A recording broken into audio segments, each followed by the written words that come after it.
আপনার চেহারা নূরের মতো উজ্জ্বল হয়ে যাবে শুধুমাত্র যদি একটি আমল আপনি করতে পারেন।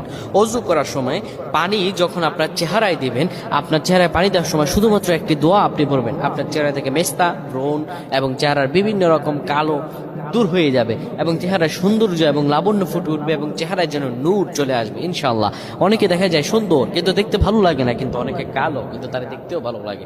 এটি হচ্ছে আল্লাহ তাআলার পক্ষ থেকে একটি রহম। চেহারা সৌন্দর্য বৃদ্ধি পাওয়া আল্লাহ তাআলা দোয়া কবুল করার মাধ্যম, চেহারা সৌন্দর্য বৃদ্ধি পাওয়া গুনাহ মাফ হয়েছে এটার মাধ্যম। প্রিয় ভাইরা আমার, এটা অত্যন্ত গুরুত্বপূর্ণ আমল, সকলেই করবেন। যখন আপনি অজু করবেন, অজু করার সময় পানিটা যখন চেহারায় দিবেন, ওই পানির মধ্যে 3 বার পরে ফু দিবেন। আল্লাহু নূরুস সামাওয়াতি ওয়াল আরদ আল্লাহুম্মা ইগফিরলি, আল্লাহু নূরুস সামাওয়াতি ওয়াল আরদ আল্লাহুম্মা ইগফিরলি। এই দোয়াটি 3 বার পরে সেই পানির মধ্যে ফু দিয়ে পানিটা চেহারার মধ্যে লাগাবেন। আমার আল্লাহ আপনার চেহারার